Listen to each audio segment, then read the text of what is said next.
सर्वांना दीपावलीच्या खूप साऱ्या शुभेच्छा. भारतात दिवाळी हा सण सर्वत्र साजरा केला जातो. मोठ्यांपासून छोट्यांपर्यंत हा सण साजरा केला जातो आणि एक सकारात्मक ऊर्जा देतो. दिवाळी हा सण धनत्रयोदशीपासून सुरुवात होते दिवाळी ह्या सणाची आणि त्यानंतर आपण भाऊबीज, पाडवा असेही सण त्यानंतर साजरा करतो. आणि मुख्य म्हणजे दिवाळीत केला जाणारा फराळ. दिवाळीचा फराळ लहानांपासून मोठ्यांपर्यंत सगळ्यांना आवडतो. सगळेजण खूप आवडीने खातात आणि दिवाळीचा मेन घटक म्हणजे फराळ. Good afternoon everyone. My name is Pooja Kachre. Today we are celebrating Diwali celebration. Diwali is a festival of lights celebrated in India. It is also known as Deepavali or the festival of lights. It is falls in the month October and November every year. People decorated their homes with lamps and lights. The festival of to celebrate of festival. Fireworks are also an important part of celebration. Deepavali is a time for families to come together and celebrate. It is time for spread love, joy and happiness among friends and family. Thank you. Diwali पहाट ही संकल्पना महाराष्ट्रात रुजू झाली.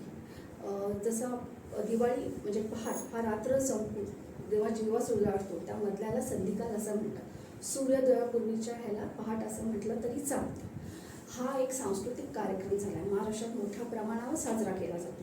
या दिवाळी पहाटेला एक गाण्याची मैफिल होते. सगळी लोक एकत्र येतात, साजरे होतात, विचारांची देवाणघेवाण होते आणि आपल्याकडे जेवढी पण पॉझिटिव्ह एनर्जी आहे त्याच्यामध्ये आपण लावतो, निगेटिव्ह एनर्जीला आपण बाजूला सारतो. सो मला असं म्हणावं असं वाटेल, दिवाळी पहाट ही 7 स्वरांची सुरेल मैफिलीची असं म्हटलं तर वावगं ठरणार नाही. आणि ह्याच धर्तीवर मला एक सुंदर कविता आठवली. दिवाळीचे सुंदर दिवे आपण लावूया, दिवाळीचे सुंदर दिवे चला आपण लावूया, सजवणी घर आपुले अंगणात रांगोळी काढूया, सजवणी घर आपुले अंगणात रांगोळी काढूया, बनवताना फराळाचा आपण आनंद घेऊया, बनवताना फराळाचा आपण आनंद घेऊया, घालूनी नवी कपडे देवाचे पूजन करूया, घालूनी नवीन कपडे देवाचे पूजन करूया, उडवणी फटाके मजा आपण लुटूया, उडवणी फटाके मजा आपण लुटूया, बनवणी ही नवीन आठवण, बनवणी नवीन ही आठवण, दिवाळी आपण साजरी करूया, दिवाळी आपण साजरी करूया. धन्यवाद आणि दीपावलीच्या हार्दिक शुभेच्छा सगळ्यांना. गुड मॉर्निंग बच्चों, आज मैं आपको दिवाली के बारे में बताने वाली हूँ. दिवाली नज़दीक है ना, तो चलो हम उसके बारे में कहानी सुनते हैं. ठीक है, ये कहानी है त्रेता युग में रहने वाले एक राजा की. उनका नाम था राजा और उनके 4 पुत्र थे, राम, लक्ष्मण, भरत और शत्रुघ्न. राजा दशरथ ने अपने ज्येष्ठ राम को राजयोग देने का तय किया. तब उनको वचन पूर्ति करने के कारण राम को उससे पहले 14 साल के लिए वनवास भी भेजना था. राम जी जो बहुत आज्ञाकारी लड़के थे, उन्होंने अपनी पिता की आज्ञा पूरा करने के लिए वनवास चल पड़े. उस वनवास में राम जी की पत्नी माता सीता और उनके छोटे भाई लक्ष्मण, उन्होंने भी साथ दिया. वो तीनों वनवास चले. उन वनवास के दौरान उन्होंने बहुत कठिनाइयों का सामना किया था. कुछ दिनों बाद जब सीता माता अपनी कुटिया में अकेली थी, तब लंकापति रावण वो कुटिया में आए और माता सीता का उन्होंने अपने साथ ज़बरदस्ती लेके गए. थोड़ी देर बाद जब राम जी और लक्ष्मण वापस आए कुटिया में, तब उन्होंने देखा कि माता सीता तो है नहीं कुटिया में. तब वो उनको ढूंढने के लिए जंगल में चल पड़े. तब उन्होंने क्या देखा कि एक पक्षी जो घायल हुआ पड़ा था, उसके पास वो दोनों गए. उन्होंने पूछा क्या हुआ आपको? तो वो पक्षी बोला कि माता सीता को मैंने देखा, माता सीता को लंकापति रावण अपने साथ लंका ले गए हैं. मैंने जब उन्हें रोका तब उन्होंने मेरा पंख काट दिया. ये बात सुनकर राम जी बहुत दुखी हुए और वो लंका चल पड़े. जब उन्होंने लंका जाकर सीता को लाने का तय किया, तब उनके साथ एक बहुत बड़ी वानर सेना और भालू सेना, उन्होंने उनका साथ दिया। वो भी राम जी के साथ चल पड़े। उन वानर सेना में राम जी के बहुत बड़े भक्त थे हनुमान जी। वो सिर्फ वानर ही नहीं थे, राम जी के भक्त थे और उनके पास बहुत बड़ी शक्तियाँ थी।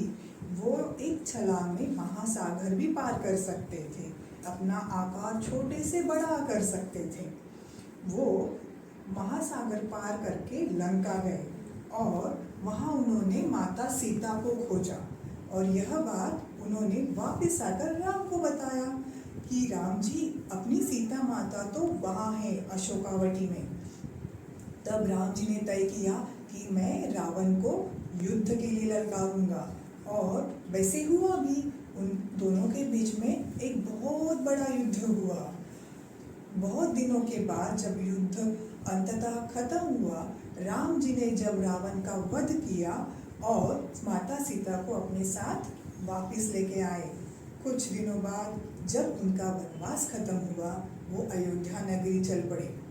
जब माता सीता, भगवान राम और लक्ष्मण अयोध्या वापस आए, तब सब अयोध्यावासी बहुत ही खुश हुए क्योंकि उनका भगवान वापस आने वाला था 14 साल बाद। तब उन्होंने क्या किया, उन लोगों ने हर रास्ते पे, हर घर में दिए जलाए क्योंकि वह अमावस की रात थी। दिए जलाए, मिठाइयाँ बांटी, फूलों से हर घर को सजाया और त्योहार मनाया। 14 साल बाद उनका भगवान आने वाला था ना, इसीलिए हम भी हर साल क्या करते हैं, दिवाली मनाते हैं।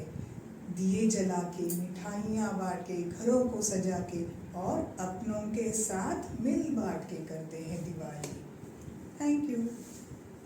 आज आहे दिवाळी आपण सेलिब्रेशन करतो। आज दिवाळीला आपण काय काय बनवतो, तर दिवाळीला आपण फराळ बनवतो। इथं पाहू शकता आपण लक्ष्मीची पूजा करतो। आपण त्या दिवशी फटाकडे उडवतो, आकाशकंदील लावतो, घराची स्वच्छता करतो आणि त्याचबरोबर महत्त्वाचं म्हणजे आपण किल्ला बनवतो।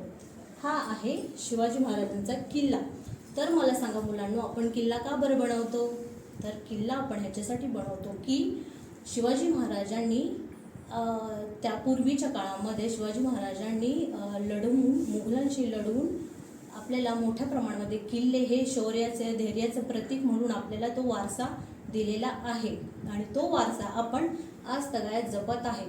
तर असं म्हणतात की किल्ला हा एक मोठी देणगी आहे महाराष्ट्राला आणि त्याचा इतिहास आपल्याला माहिती व्हावा यासाठी किल्ला बनवतात। तर किल्ला बनवण्याचा मोठा हेतू किंवा त्यामागचा हेतू म्हणजे पूर्वीच्या काळी दळणवळणाची व्यवस्था नव्हती। त्यावेळेस खेडेगावामध्ये काही जे लोक आहेत, मोजकी जी लोक आहेत, ती बाहेर मोठमोठ्या ठिकाणी जाऊन किल्ले बघून येत असत आणि ते ज्येष्ठ नागरिक आपल्या लहान मुलांना किल्ल्यांविषयी माहिती देत असत आणि ती माहिती ऐकून ते लहान मुलं किल्ला म्हणजेच दगड, माती, विटा अशा स्वरूपातले जे घटक आहेत ते वापरून ते प्रतिकृती साकारण्याचा प्रयत्न करत असत। जे थोर ज्येष्ठ नागरिक सांगत त्या पद्धतीने ते कृतीमध्ये ते किल्ला बनवून साकारत असत। त्यामुळे मुलांना किल्ल्यांविषयी माहिती तर होतेच, त्याबरोबर शिवाजी महाराजांनी पराक्रम, धैर्य, त्याचबरोबर मुघलांशी लढून त्यांनी कशा पद्धतीने किल्ले जिंकले त्याची मुलांना माहिती होत असत। आणि शिवाजी महाराज हे खूप थोर मोठे व्यक्ती होते।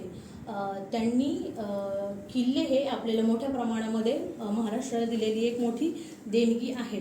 त्यामध्ये शिवनेरी किल्ला, सिंहगड किल्ला, राजकोट, मुरुड जंजिरा अशा मोठ्या पद्धतीचे किल्ले आपण बघतो आणि ते एक शहरांचे विशेष महत्त्व आहे। त्यामध्ये मला शिवाजी महाराजांबद्दल एक महत्त्वाचं सांगू इच्छिते की मी छोटीशी कविता सादर करते की प्राणपणाने लढुनी राजा तूच जिंकले किल्ले, दुश्मनांच्या सदा परतुनी तूच लाविले हल्ले, जन्म जिजाऊ कोटी, हे शिवराय प्रणाम तुझला कोटी कोटी कोटी। थँक्यू।